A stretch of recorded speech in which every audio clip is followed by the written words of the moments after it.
Hi guys, and welcome to the channel. In today's episode, we're going to be looking at some trim I've been doing on the Defender 130 Overlander, and the 90 10-day project is getting ready for paint.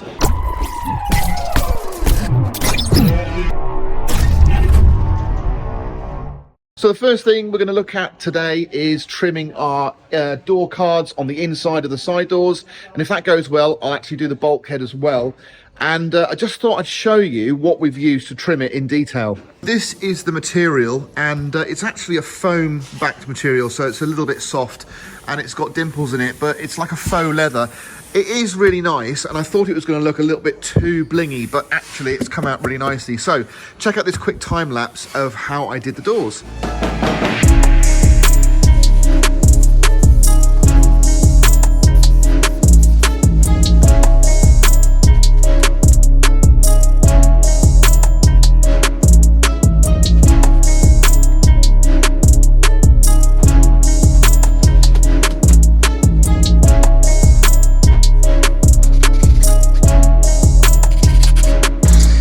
Okay, there we have it. So we have got our nice trim on there. Now we do have a trim for the window. I'm just going to put that on later.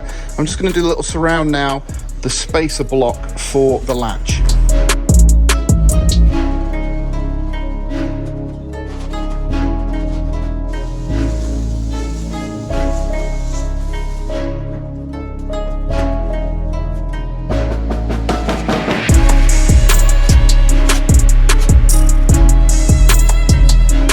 Now the windows did come with a trim piece that I'll be putting on. I've just got to trim it back slightly because it's designed for a slightly thicker door, but that will actually cover the trim on there, and it's going to look a lot nicer. But everything's come together really nicely. So I've ordered some correct size bolts so they don't stick out so much, and I've got some black caps to go over here just to smarten everything up. But this has gone on really nicely, really pleased with that, and I think it adds, I don't know, just a little something to the build. And so we'll have the bulkhead in there as well, and that's actually trimmed on the front and the back, so you'll get a little bit of luxury when you're driving as well. And I've also trimmed the board for the bed. So there is the board bed that we've trimmed up. Now I've only trimmed it on the lower side, the bit you see, because obviously on this side it's going to be trimmed in just a bit of carpet, because obviously the mattress goes on top of that. But it will just make everything flow and look nice when it's in the vehicle, so I'm really pleased with that. The only thing, again, you can see this line here, that wasn't me, that was actually in the fabric, and unfortunately we didn't notice it until it was sprayed down and flattened off. So there's nothing I can do about that, but I don't think you'll notice it too much. But that is ready now to go back in. So I just need now to trim the rest of the ceiling in the vehicle. Now you'll notice we've also got our ladder in here. Now this came with the rooftop tent, and I wasn't interested in using it. However, when we got people in the vehicle yesterday, we set it out and I was like, well, what happens if you get to base camp and you just like want to set up for a few days? It's a bit of an effort, but what you could do is have the ladder fixed. So I've actually moved the ladder mounting brackets off the roof tent, put them on the side of the vehicle, and now the ladder sits really nicely down there, and it sits in place so you can actually access the roof tent from the outside. Now again, I don't mind that, because I think if you're in a family situation, you've got to kind of, what we're doing here is, while I'm building this, I'm kind of trying to imagine what the scenarios are going to be when we're using it. And trying to encompass all of those is really hard.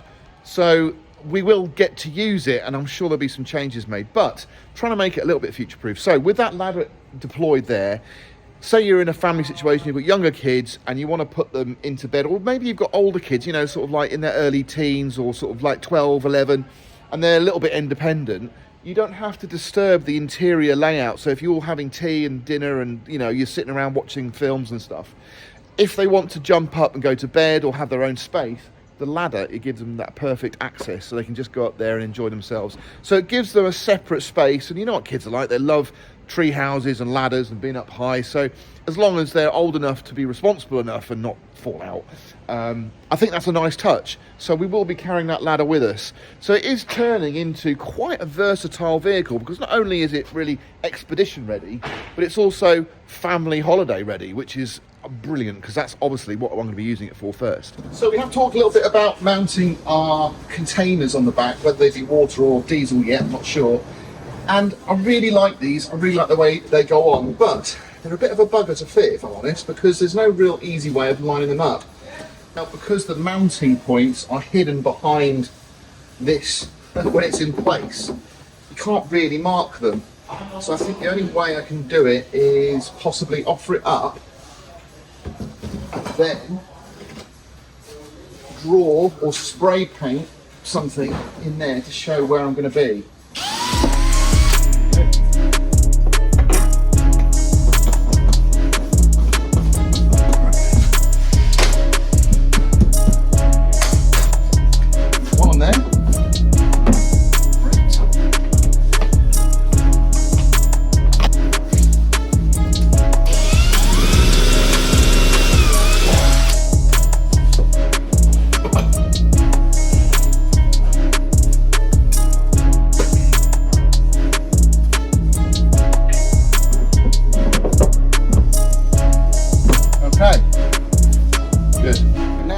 Mount our water container like that, and we get it buttoned up as well.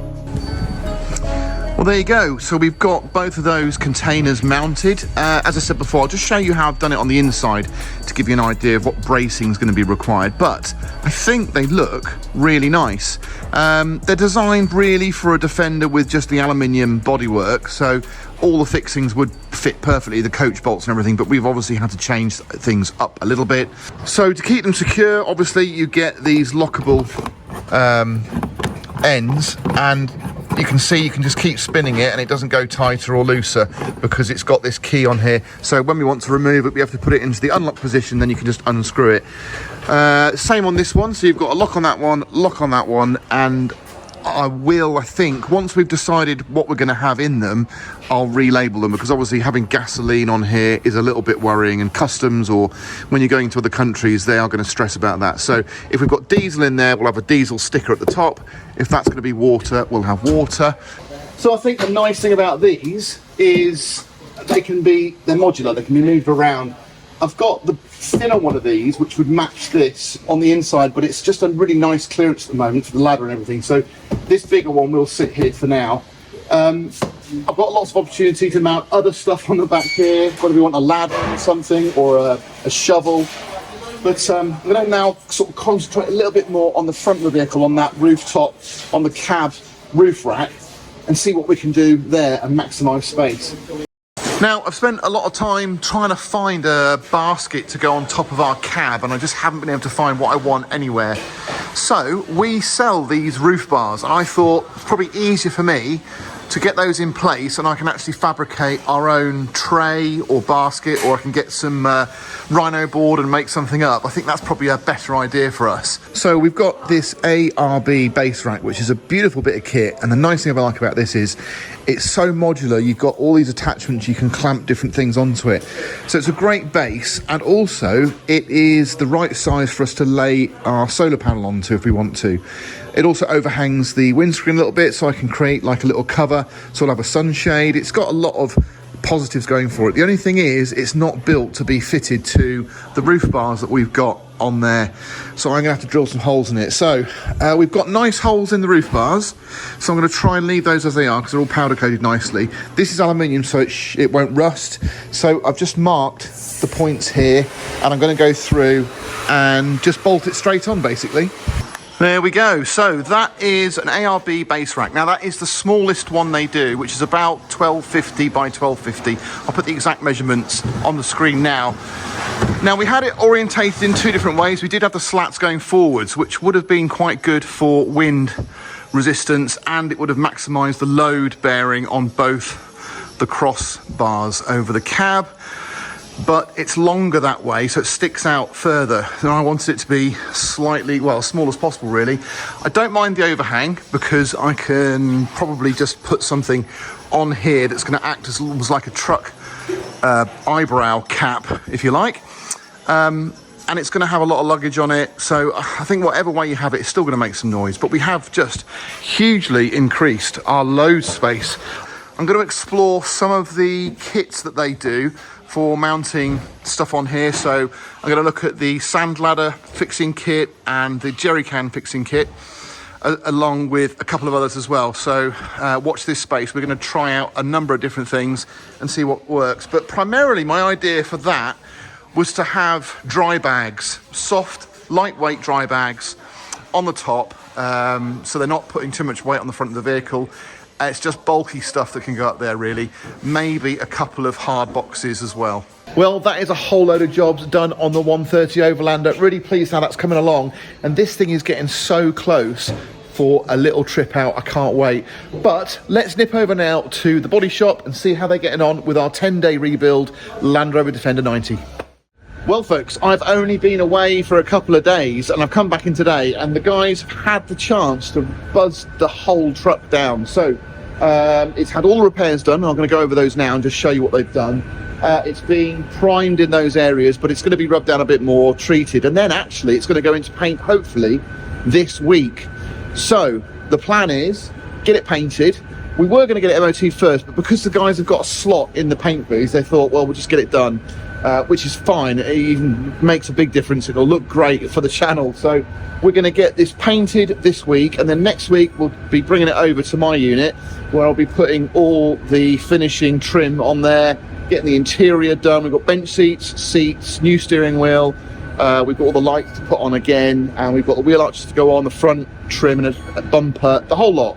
But that'll all be done next week. So it's looking like by the end of next week we're done. Because I haven't seen it for a while, it's difficult for me to remember what was actually wrong with it, but I know this wing here was a bit rubbish and the bottom was all caved in, so they've straightened all that out, done a really nice job. It's had a full skim on this wing, but again, that's come out nicely. Let's just go into wide angle. So really nice job on there. Nice straight wing, because that was definitely kinked and it was actually pushed out in the middle here, but that's all gone in nicely now. Obviously we've got new doors which we know about, so they're all looking good. The back's all looking nice. Now we have got obviously some holes at the top here.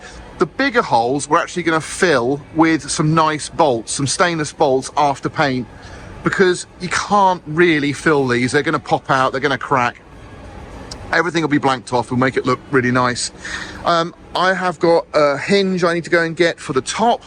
We've got our vent flaps here that are going to be painted and prepped. A little bit of damage on there, but that'll be sorted out, no problem. Again, not really anything to do on the truck. There was a little bit here was a bit rough, so that's all been dealt with. We've got a couple of holes here that need rivets putting in. And we were just discussing actually about what to do with a vehicle this old that's got that many holes in it. And ultimately, it's had 40 years of having holes put in it. So you can't really, I just don't think it's viable to sort of make it look brand new with the risk of having bits of filler pushing through the skin of the roof and everything inside. It's going to look hideous.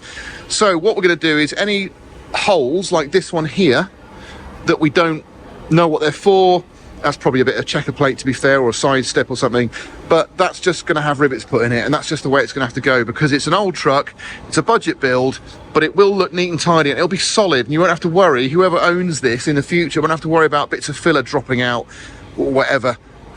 So again, front's all been done. We've got checker plate going back on these wing tops, so they'll all be nice and clean, and I can't wait to see it with the trim on, because I think when it's in that green, like our Overland 130, when you've got the black wheel arches, you've got the black detail, the black on the front, it's going to look really fresh, and I can't wait to see it. I need to pop back to my unit to get them a steering wheel. We've got a new steering wheel going on, and hopefully the original Boss will be compatible with that, but I have also got an old 300 TDI wheel that might fit. It might not, I'm not sure, but I'll bring it anyway. They just need something dirty to move it around with. So I'm going to grab that and they can move that about. And like I say, I've got the hinge and a few other bits and some side sills, because the ones that they had in the back were actually for a 110. So those little bits and pieces I'm going to grab now, and then I'll have everything ready to put it into paint. So we've got a wheel on. Originally, I was going to actually fit a deep dish wheel on here, but I realised that we have still got a bulkhead. So the position of the seat is going to be limited. So I think for extra room, we'll go for a fairly flat dished wheel. And these are a bit stronger than they used to be, so I'm quite happy with that. And that's gone on, and that looks pretty classic. So it can now be moved around. I think the next time we see it will be in the paint shop. well, we're all done for this episode, so thanks ever so much for watching. If you've got any questions about some of the products that we've actually featured in today's video, feel free to drop me an email or even get in touch with the guys in the office. You can just ring up the number on the website, give them a shout, ask any questions you like. I'm sure they'll be pleased to help you. And a little thing that you might not have known is we've actually started doing a weekly newsletter. If you sign up as a subscriber on YouTube, you've probably seen it, but there is an offer on at the moment. If you're a subscriber to our newsletter, go and check out the shorts. There's a free gift if you spend over £100 with ourselves at allarparts.net. So enjoy that, enjoy your weekend, and I'll catch you on the next one.